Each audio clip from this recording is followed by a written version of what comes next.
Willkommen in der Zukunft, willkommen bei Virtual Campsite. Mein Name ist Dominik und heute zeige ich euch den Carrado T338 Modelljähr 2024. Genau richtig, Modelljähr 2024, der Edition 24. Dieses Modell gibt es noch nicht zu kaufen, man kann ihn sich bestellen, aber man kriegt ihn dieses Jahr definitiv noch nicht. Das ist der neue Carrado. Wie man lesen kann, Weltpremiere mit einer neuen Möbelwelt. Ich war schon drin und ich muss sagen, er ist phänomenal. Er ist wirklich wunderschön. Ich würde sagen, wir schauen uns doch gleich mal die Heckgarage an. Und die Heckgarage, was natürlich sofort auffällt, es sind zwei unterschiedliche Stauraumklappen.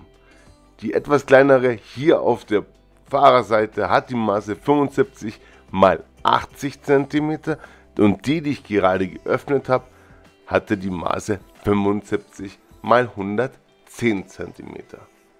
Ansonsten kann man sagen, gibt es hier wirklich einiges an Staufächern, wo man zusätzliche Sachen unterbekommen kann. Wie gesagt, er hat die Maße von 6,99 Meter in der Länge sowie 2,32 Meter in der Breite und eine Gesamthöhe von 3,6 Meter. Zudem eine Innenhöhe von 2,10 Meter. Ich würde sagen, wir schauen uns jetzt gleich mal die neue Wohnwelt an. Und die fällt natürlich einem sofort ins Auge. Das Grau sieht tatsächlich so ein bisschen wie Lurledermäßig aus. Ich muss sagen, ich finde es sehr schön. Was auffällt, ist der Ford Transit.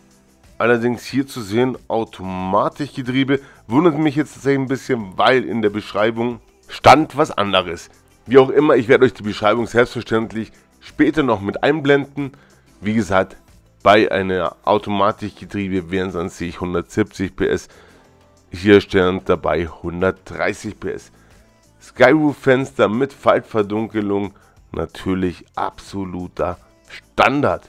Hier im Carrado T338. Wunderschöne Aufbautür mit Fenster. Das Fenster ist natürlich nicht zu öffnen, aber zumindest auch hier wieder eine Faltverdunkelung dabei.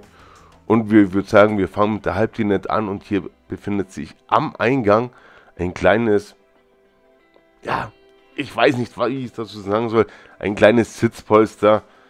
Ja, sieht recht nett aus. Wofür man es wirklich braucht, kann ich euch nicht sagen.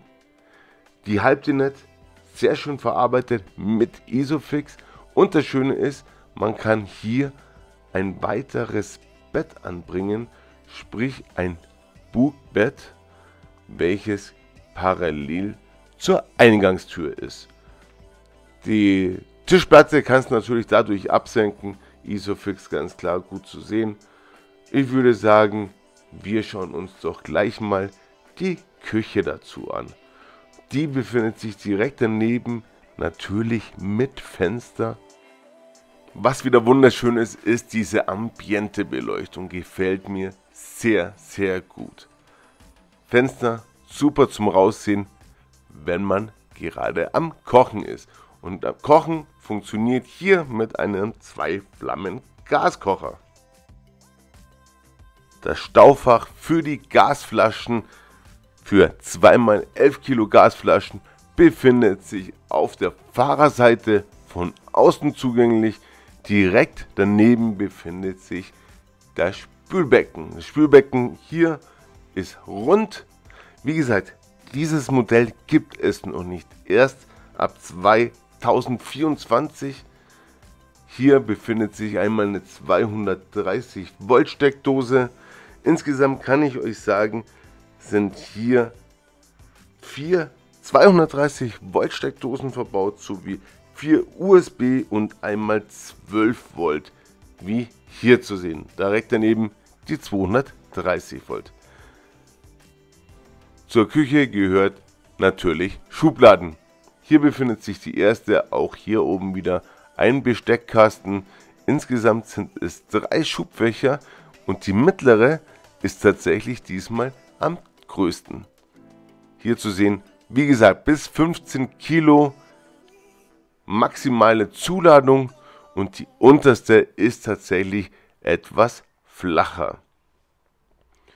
Direkt darüber befindet sich der Gasblock und wie gesagt, wunderschön die ganze LED-Beleuchtung. Ich mag es sehr, es macht einfach richtig schön hell und hier das Fach ist nochmal richtig tief.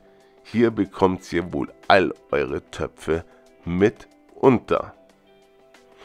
Auch ein kleiner Mülleimer wieder hier in der Tür, ideal. Licht funktioniert auch. Gegenüber der Küche befindet sich selbstverständlich der Kühlschrank und der ist riesig. Das Gefrierfach hat 29 Liter. Das Ganze ist ein Absorberkühlschrank von Tedford und das Kühlfach hat 156 Liter. Ich denke, hier bekommt man einiges rein und für längere Urlaube phänomenal groß. Direkt darüber befindet sich ein 22 Zoll Fernseher sowie auch die Bedienpaneele für die Truma Kombi 6, das Schaut-Bedienpanel. Schade, dass der erst 2024 rauskommt. Ich muss sagen, mir persönlich gefällt er richtig, richtig gut. Jetzt kommen wir mal zum Schmankerl und das ist hier das Hubbett. Kaum aufgefallen, aber es gibt es wirklich. Ich würde sagen, wir lassen das Hubbett mal nach unten. Hier einfach den Riegel zur Seite schieben, ganz leicht runterdrücken. Es geht wirklich richtig einfach. Ich persönlich hätte es nicht gedacht. Wir haben hier eine Länge von 1,95 Meter zu einer Breite mal 1,40 Meter. Auch hier wunderbar mit Dachfenster, schön hell. An der Seite befindet sich selbstverständlich noch ein Vorhang. Man kann wirklich alles schön abdunkeln.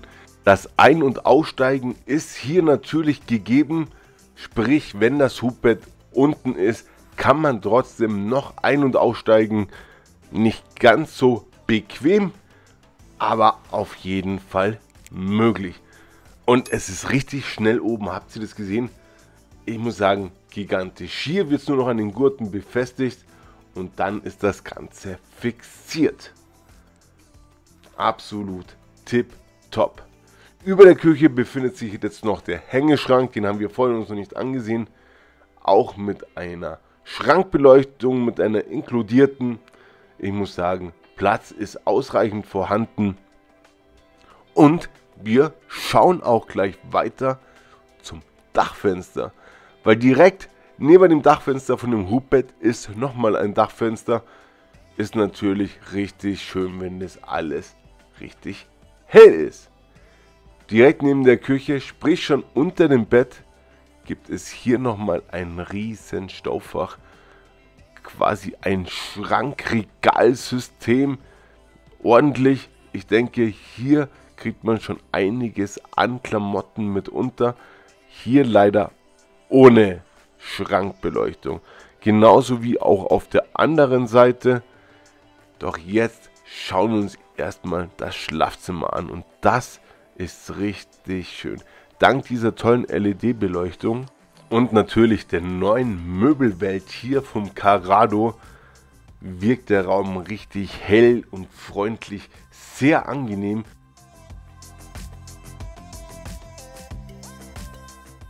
Auf beiden Seiten natürlich wieder mit einem Seitenfenster. Hier ein kleiner Ventilator ist dabei, eine Dachhaube. Ich persönlich muss sagen, richtig gelungen. Dieses Design, ich würde sagen, wir öffnen mal eine Klappe, damit wir sehen, auch hier mit einer Schrankbeleuchtung und direkt darunter befindet sich noch ein Lichtschalter. Ich muss sagen, richtig toll. Ja, mit Licht sieht das Ganze natürlich wesentlich besser aus.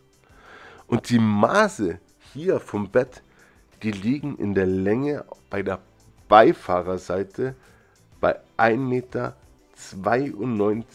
mal 80 in der Breite, sowie die Fahrerseite mit 2 Meter mal 80. Natürlich lassen sich die zwei Einzelbetten auch noch erweitern zu einer großen Liegewiese. Ich möchte euch mal kurz zeigen. Ihr fahrt hier einfach rein, führt es zu euch her, schiebt quasi das Brett mit raus und dann kommt hier nochmal das extra Zusatzpolster und dann habt ihr hier eine richtig tolle breite Liegewiese. Die Maße vom gesamten Bett kann ich euch jetzt so nicht sagen. Es sind wie gesagt 40, es sind 2 Meter, müssten es in der Breite sein. In der Länge sieht es auf dem Mittelstück natürlich etwas kürzer aus.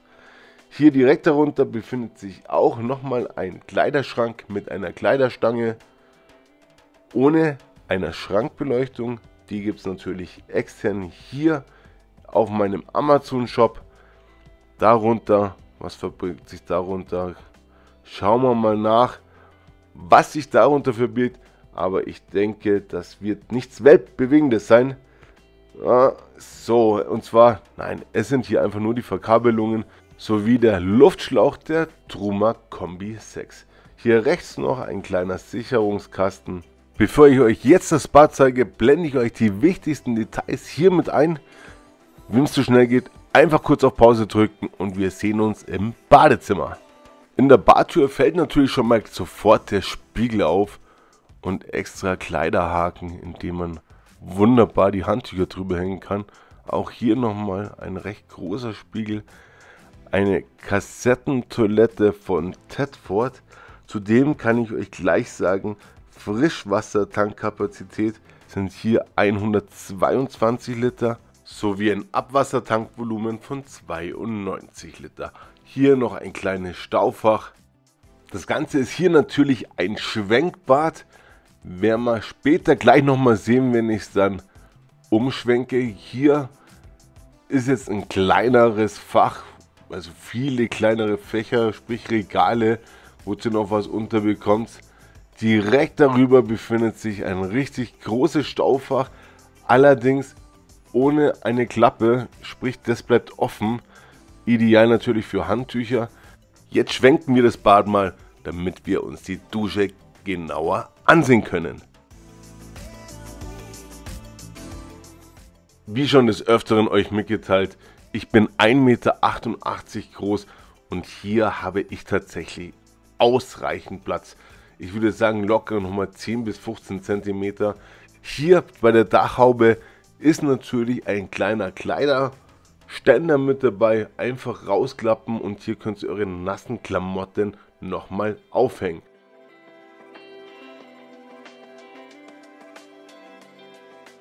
Um die Türen nicht zu nass zu spritzen, gibt es hier einen Faltduschvorhang. Das war's auch schon wieder mit diesem Video von dem Carrado T338 Modell 2024. Um in Zukunft kein Video mehr zu verpassen, abonniert gerne den Kanal, lasst einen Daumen nach oben da. Wir sehen uns beim nächsten Video entweder mit dem nächsten Wohnmobil oder gar mit dem nächsten Campingplatz. Ciao, euer Dominik.